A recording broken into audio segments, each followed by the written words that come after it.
We want people to be traumatized. We want people to be traumatized. That was a mistake, right?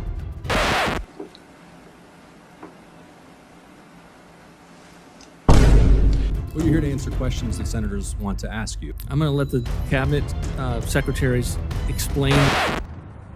What did that just mean? It was a mistake, right? You are destroying this institution.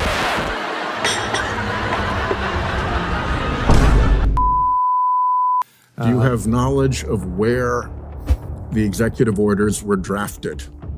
I don't have a comprehensive knowledge of where the executive orders Do you were have any drafted. knowledge of where the executive orders were drafted? A lot of mistakes getting made in federal personnel management. Hundreds of National Nuclear Security Administration employees, those are the folks, as I think you know, who safeguard America's fissile material, fired. You had to scramble to hire them back for obvious reasons. That was a mistake, right? Senator, I'm here on behalf of a rescissions package. Well, you're here to answer questions that senators want to ask you. It was a mistake to fire hundreds of people responsible for the safety of America's nuclear stockpile, and a mistake that you had to remedy by scrambling to rehire them. It's okay to acknowledge mistakes, Mr. Vought. I think those questions are better posed to the agency heads that Not my department. But I'm made posing it to decisions. you, Mr. Vought. Again, Was it a I'm here mistake? I'm here to testify in the decisions that I've been a part of and to send You're the budget director. the rescissions package. You're the that- budget director. aware. Was it a mistake I am. to fire hundreds of people responsible for safeguarding America's nuclear stockpile? It was, because the administration had to scramble to rehire them, right? It was a mistake. Senator, the You fixed it. administration went through a very extensive Department of Government Efficiency process. Look, if we're trying to replace Giambi, this guy could be it. It was very dynamic. Cabinet heads Pass. were making the final determinations, and they made adjustments where they felt they needed to. Was it? But I'm going to let What them about explain those decisions. hundreds of Food and Drug Administration medical device reviewers and food safety reviewers fired, I guess, accidentally, and then rehired? A mistake, right? I'm going to let the cabinet secretaries explain the decisions and what was going on. I don't have the information to give you a sense of the granularity of every one of those decisions. Were you not aware, for example, until this hearing, that the nuclear safety workforce had been gutted and then that decision had to be reversed? Is this the first you're hearing about that? Senator, I'm aware of many things Trust me, I'm like a smart person. in the extent to which the Asking if you- Department this- of this Government isn't- Efficiency it's not- was involved with a lot of work to make sure that we were operating government as efficiently as is possible. Okay. You know what in would be the extent to what, which what would be very simple Answer me! is just, yes, that was a mistake to fire hundreds of people responsible for safeguarding America's nuclear stockpile. Take credit for fixing the mistake. Hundreds of National Weather Service employees fired, scrambling to rehire them. It's a mistake. I met Mr. Vought, a gentleman in Georgia, about a month and a half ago, whose son is an astrophysicist, recently trained by an elite U.S. university. I mean, these are the folks that we really need serving the American people, who had just been hired by the federal government and was summarily terminated, not on the basis of any individualized determination about his performance, but simply because he was a probationary employee who is now working in Beijing. You guys are making mistakes, and I want to focus on the mistakes that you're making at the CDC. Have you visited the CDC, Mr. Vought, by chance? What? Bro, what are you talking about, man? It is the flagship epidemiological and public health agency for the country and indeed for the world. that even the As Biden you know. administration felt And the need to you have reform. now fired or tried to fire nearly a quarter of the workforce, correct? Senator, are you suggesting the CDC performed well in the last pandemic? I asked you whether you have fired or tried to fire a quarter of the CDC I workforce. can't answer the question because I Okay, don't well, have you the have. facts in front of me. That's You the have CDC fired or director's, tried to fire information to give nearly you. a quarter of the CDC workforce, and your budget request for FY26 would cut the CDC budget in more than half, correct? The Center for Disease No, Control was answer the question. They were incompetent. Answer the question, last Mr. Vogt. pandemic. Does your The budget Biden- we request certainly seek cut the- to cut by more than half the CDC budget? We certainly seek to cut and reduce By the more than CDC. half the CDC budget. The Listen, extent to Mr. Vogt, which- you need to come to Georgia and visit the Happy to. CDC. Good. We'll make that happen because you are destroying this institution. And whatever criticism you have about their past performance, they are essential to public health and epidemiological defense in the United States. You're crushing morale, you're crushing capability, and you're destroying my constituents' lives. And I am grateful for the commitment you've made to come to Georgia and visit the CDC and sit down with those employees. Thank you, Senator, Madam the Biden Chair. administration. I don't want to proposed hear about the reform. Biden administration. You're here on behalf of the Trump administration. Stop it. Get some help. The witness is allowed to answer the question.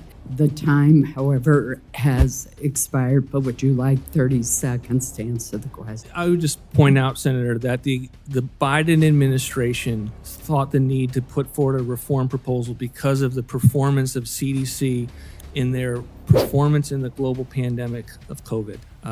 The CDC can be and should be reformed. Our budget reflects that. I look forward to coming to Georgia to visit CDC. I look forward to your visit. Senator Gillibrand. Thank you, Mr. Chairman, and thank you, Director Vought, for being here. I think you said the president supports the big bill that was passed out of the House, correct? I think you also said the president does not support cutting Medicare. Correct. Okay, so in the bill, there's a $500 billion cut that gets triggered to Medicare. So I know a number of the people who voted for the bill are starting to read it now and finding there's parts they don't like. You might want to take a look at that provision. As you know, that's okay. That's okay. Ain't nobody got time for that. I only have You don't want the 5 minutes. explanation? I didn't ask you the question, did I? I'm asking you a question, though. We didn't have your remarks this morning. I think we got them this afternoon. You mentioned cultural Marxism. You did it in your comment. Could you please, in 2 or 3 sentences, define cultural Marxism? Sure, it's a political theory that instead of dividing people on the basis of economic haves or have-nots, that you're dividing people on the basis of race and identity. And it's an attempt that we've seen, unfortunately, in this country, culminating in CRT of dividing people on the race and in our agencies and identity. So your definition, Mr. Director, is different than the definition I'm pulling up. First thing that pops up on here, it says cultural Marxism refers to a far-right anti-Semitic conspiracy theory that misrepresents Western Marxism as being responsible for modern progressive movements, identity politics, and political correctness. That's first definition that pops up here. It actually comes up a couple times on the first page. On Google? You identify yourself as a Christian nationalist, correct? Look, I'm a Christian. I don't think my faith should be a subject for this. No, I just asked you a simple question. Do you identify as a Christian nationalist? No, this is a Okay, Christian. good enough. My faith is about right. is one of an evangelical Christian faith. That's okay. Not here to debate that. I saw But you brought it somewhere, up. Christian nationalist. No, I asked you if you were a Christian nationalist. You said you weren't, correct? These are debates in the think tank world that we have Okay, about that's what all it right. means Stop, to be a please, Christian nation. Mr. It's not about what Mr. I've been, Director, that's I've not the been question I asked. not Okay, been so asked to talk about that. you support the efforts of DOGE. You mentioned Steve Davis, and I know we talked about trying to bring the director of DOGE in here, and that would be very helpful. Problem is, I just read he's also leaving with Elon Musk. So who's in charge of DOGE? If the guy who is taking over after Elon Musk, who just left, and he's leaving, it sounds like this is a bit of a circus. Who's in charge of DOGE? Cabinet agencies that are in charge of the DOGE consultants that work for them are fundamentally in control of DOGE. Get over here. Anything you want, Larry. Anything you want. Oh, that's an answer only a mother could love. All right. So you support the efforts of DOGE, I understand. Is the federal government currently spending less this year than it did last year? No, it's not. Great. And part of that is because you've sent us a rescission package worth $9 billion that goes after Big Bird and Cookie Monster, but you've added $200 billion to defense and homeland security. You've also, the bill that you just said the White House supports is going to add, depending who you talk to, $2.4 trillion to $5 trillion to the national debt, going to make somewhere between 11 and 16 million people lose their health care. I know you said on a Sunday morning show no one will lose coverage as a result of this bill. Is that still your standing? Which one of those would you like me to take? That's true. The one I just asked. I'll ask it again. I'm sorry if I wasn't The bill does clear. not lead to less coverage for Medicaid beneficiaries. It has improper Okay, payments, so- and it leads to the fact that people who are ineligible because they're illegal aliens or because Illegal they're aliens unwilling do to not work. get federal dollars for Medicaid, correct? That's Since Congressman, you're the expert, how many federal Congressman, dollars go because to of- funding illegal aliens getting Medicaid? Congressman, because of the money It's a question, laundering. it's a number. It's a question, it's a number. How many dollars go to illegal aliens, federal dollars for Medicaid? Simple Congressman, question. It is not actually a simple question. Because All Congress your secretaries have a hard time with simple questions lately. I got to tell you, it is Don't a simple. pose simple. But you were saying that that's true, so we will. If you can get back to us with that amount, how's that sound? How much federal dollars? I'm happy to get back to you about how the bill works and getting rid of the money laundering So schemes. a that lot of state people use. disagree with you. The CBO disagrees with your analysis. Yale and Penn said 13.7 million people will lose health insurance. You also said this won't increase the debt. Is that correct? The bill It will won't not increase the debt. It will lead to So reduced there, the deficits. Cato Institute disagrees with you. Moody's disagrees. The CBO disagrees. Senator Hawley and Senator Rand and Senator Collins disagree. Elon Musk disagrees. Virtually everyone on this side of the aisle. So you're saying everyone is wrong, but you are the right one, that this does not increase the debt? I'm saying that all the watchdogs, including the Congressional Budget Office, use a skewed vision.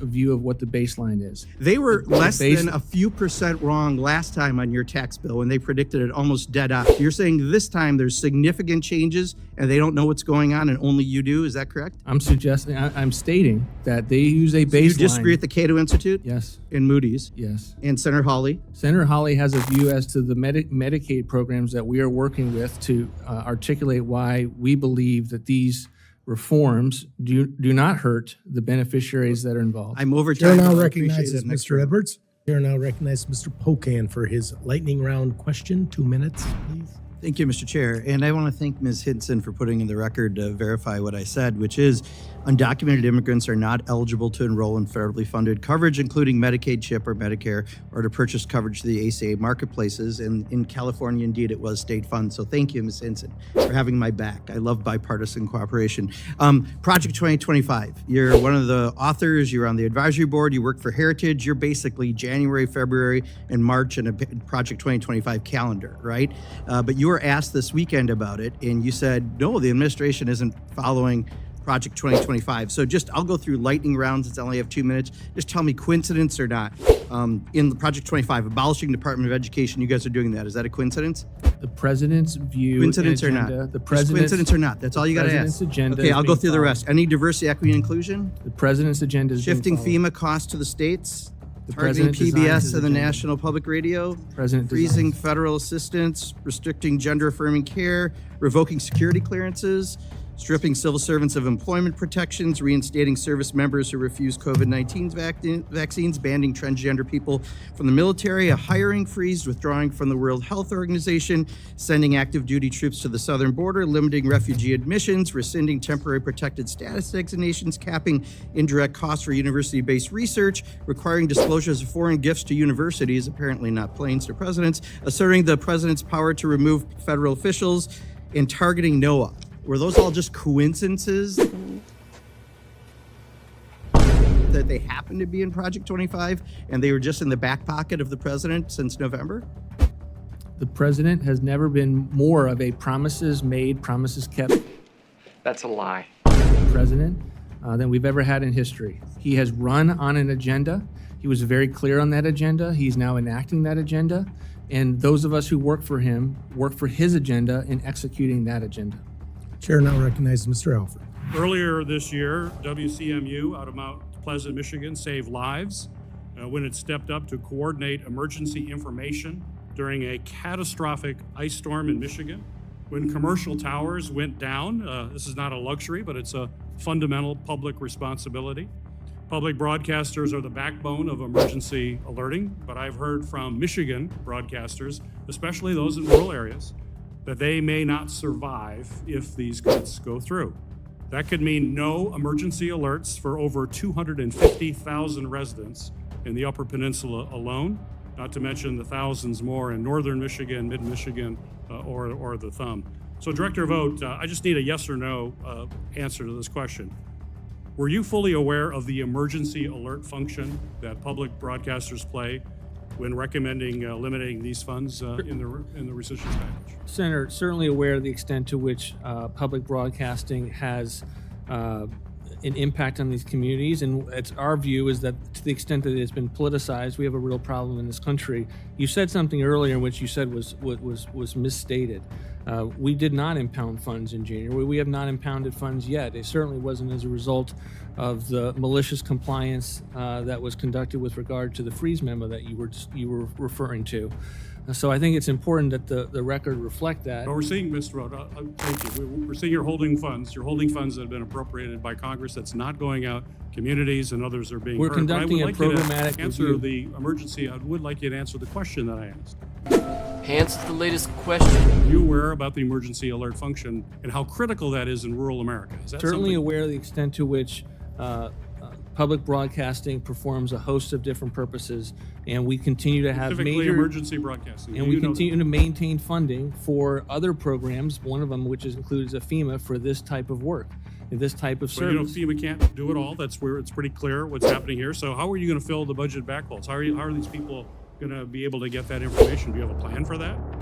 We believe that we have put forward a very reasonable proposal. It's not easy doing what I do, is it? Not easy. We maintain the fiscal year 25 funds that are already obligated to the Corporation for Public Broadcasting. Maybe they should get a sense for the degree to which Congress and the President is moving against that funding and not fund as much NPR and PBS. The They're going to political go down. program What I'm that hearing is from my folks, underway, these in which stations we here- are saying here, Senator, The Impoundment Control Act only permits the president to refuse to spend the funds proposed for rescission for up to 45 days. If Congress does not approve a rescission package, the president then must release the funds to be spent on these critical projects. So my question for you, sir, and this is the question I'd like to have answered. Do you commit that if Congress does not pass a rescission bill to cancel these funds, that the administration will then release them so that they can be spent? yes, if Congress does not pass this $9.4 billion rescission, we will release the funds for this multi-year package. Thank you, Madam President. Thank you, Mr. Chair. Congratulations on the nomination, Mr. Vought. I want to go back to the comment that Senator Warner read to you. There's 140,000 federal employees in Virginia. And you gave a speech that got a lot of attention when you said, we want bureaucrats to be traumatically affected when they wake up in the morning. We want them to not want to go to work because they are increasingly viewed as the villains. Now, I pay attention to the way people say things because there's a million ways you can make a point. And the way you choose to make a point tells you something about the person. There's a wonderful, since I had an Old Testament reference over there, I'll go to a New Testament one, Luke 6:45. From the fullness of the heart, the mouth speaks. We want people to be traumatized. We want people to be traumatized. And also, I heard a million people in this room give speeches about we want to cut the budget, we want to reduce federal spending, we want to deal with the deficit, but I haven't heard anybody give a gleeful speech about traumatizing the federal workforce. You don't want federal air traffic controllers going to the airport traumatized, do you, Mr. Vought? No, Senator. You don't want the people inspecting our food, our medicine, our infant formula as federal, you don't want them to go to work traumatized, do you? No, Senator. You don't. That just happened. Russ Vought, the man in charge of the entire federal budget, just sat in front of Congress, and what we got was evasion, deflection, and one genuinely terrifying quote that I cannot stop thinking about. Let's break it down. Before we get into the numbers, I need you to hear this again, because I need you to understand who this man is. This is what Russ Vought said publicly about federal workers. We want people to be traumatized. We want them to not want to go to work. That's not a leak. That's not a rumor. That's the director of the Office of Management and Budget, the person controlling a multi-trillion-dollar budget, saying out loud that the goal is to psychologically break the people who inspect your food, maintain your nuclear arsenal, and track disease outbreaks. A senator asked him directly, "You don't want air traffic controllers going to work traumatized, do you?" He said no. So which is it? Do you want them traumatized or not? Because you can't have it both ways, and the fact that he said both in the same hearing tells you everything about how seriously he takes any of this. Think about the single most alarming thing that came out of today's hearing. And somehow, it's not even the lead story. Hundreds of employees from the National Nuclear Security Administration, the people responsible for safeguarding America's nuclear stockpile, were fired as part of the Doge efficiency push. Then they had to be scrambled back because apparently someone realized that letting nuclear materials go unsupervised might be a problem. A senator asked Vought a simple question. Was that a mistake? He refused to say yes. He said, and I quote, The administration went through a very extensive Department of Government efficiency process. That's his answer. That's it. Not yes, we course corrected. Not we acknowledge the error. Just the process was extensive. The same thing happened with FDA food safety reviewers. Fired, rehired. Mistake, according to Vought, apparently not worth acknowledging. The National Weather Service. Fired, rehired. Mistake, no comment. These aren't abstract budget line items. These are the people standing between you and a food contamination outbreak, a hurricane with no warning system, or a nuclear incident. And the budget director of the United States cannot bring himself to say the word mistake once. The CDC, the agency that exists to prevent pandemics from killing millions of Americans, is looking at a budget cut of more than 50% under this proposal. A quarter of its workforce has already been fired or had firing attempted. When a senator pressed vote on this, his response was to bring up COVID. Are you suggesting the CDC performed well in the last pandemic? That's the move. Every time he gets cornered, every time a number is too damning to defend, he pivots to the last administration. But here's the thing, whatever your criticisms of the CDC's COVID response, and there are legitimate criticisms, the answer to a public health agency underperforming is not to cut it in half and fire a quarter of its staff. That is not reform, that is demolition. And when the next outbreak comes, and it will come, there will be no one left to catch it. One of the most satisfying moments of the entire hearing came when a congressman just listed things. Abolishing the Department of Education, done. Eliminating DEI, done. Defunding PBS and NPR, attempted. Sending troops to the southern border, done. Freezing federal assistance, done. Banning transgender people from the military, done. Every single item on that list is in Project 2025. Every single item on that list is in Project 2025. Every single one. Ann Vought, who wrote chapters of Project 2025, sat on its advisory board and worked for Heritage Foundation, was asked this weekend whether the administration is following Project 2025. He said no. The congressman's response was perfect. You're basically January, February, and March in a Project 2025 calendar. At some point, the denial becomes insulting. These aren't coincidences. This is a document that became policy, written by people who are now in power, and they don't want to say it out loud. Here's where things get almost comedic. Vought went on television and said the big bill currently moving through Congress will not increase the national debt. In the hearing, a congressman walked through everyone who disagrees with that assessment: the CBO, Moody's, the Cato Institute, Yale, Penn, Senator Rand Paul, Senator Hawley, and yes, Elon Musk. The congressman's summary: you're saying everyone is wrong, but you are the right one? Vaught's response was that all these institutions use a skewed baseline. Meanwhile, independent analyses project somewhere between 11 and 16 million people losing health insurance. And Vought sat there and said no one will lose coverage.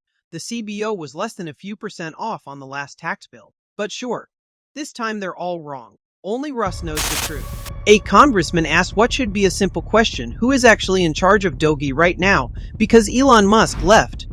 Then the person who was supposed to replace him, Steve Davis, also announced he's leaving. So who's running the agency that has fired, rehired, and restructured hundreds of thousands of federal workers? Vaught's answer: cabinet agencies that are in charge of the DOGE consultants that work for them are fundamentally in control. The congressman's response was perfect. You guys know that's an answer only a mother could love. Nobody knows who's in charge. Nobody can name a person. The entity that dismantled large parts of the federal government in a matter of weeks has no clear leader, no accountability, and apparently no one willing to sit in a chair and answer for what it did, and somehow we're supposed to trust this process. Here's one that didn't get enough attention. Public broadcasting, NPR, PBS, local stations, is on the chopping block in this budget. A senator from Michigan explained what that actually means on the ground. During a catastrophic ice storm, when commercial towers went down, a public broadcaster stepped in to coordinate emergency information and save lives. Over 250,000 residents in Michigan's Upper Peninsula alone depend on public broadcasters for emergency alerts. No signal from a private tower, no backup, just the public station. When asked directly, were you aware of the emergency alert function when you recommended cutting these funds? Vaught's answer was essentially, maybe they should produce less NPR and PBS content if they want the money. That's his solution. To people in rural America who need to know a tornado is coming, less NPR, more, what exactly? Silence? This isn't about Big Bird. This is about whether someone in a small town in Michigan gets a warning before a disaster hits their home. And then there was this exchange, which I genuinely could not believe was happening in a congressional hearing in 2025. Vought used the term cultural Marxism in his opening remarks. A congressman asked him to define it. Vought gave his definition. The congressman then pulled up the first result on Google, which defines cultural Marxism as, and I'm paraphrasing, a far-right anti-Semitic conspiracy theory. Vought's response was to pivot and ask whether he identified as a Christian nationalist. He said no, then couldn't explain what a Christian nationalist is, then said it's a debate in the think tank world. This is the man shaping the federal budget. He uses terms he can't define, denies labels that his own public record clearly supports, and when cornered, retreats into vague theological territory. If you can't define the ideology you're governing by, maybe that's the problem. Here's the bottom line. Russ Vought came before Congress today as the man responsible for managing the financial reality of 330 million Americans. And what he gave us was a masterclass in non-answers. He couldn't say mistake once. He pivoted to Biden every time a number got uncomfortable. He used terms like cultural Marxism without being able to define them. He denied being part of the document he literally helped write. And underneath all of it was that one quote, "We want people to be traumatized," which tells you that none of this is accidental. The chaos, the firings, the rehirings, the cuts to agencies that keep people alive, it's not incompetence. It's a philosophy, and today, Congress gave it a hearing. If you enjoyed this, don't forget to like the video, subscribe for more, and let me know what you think in the comments. And check out the other videos on the channel.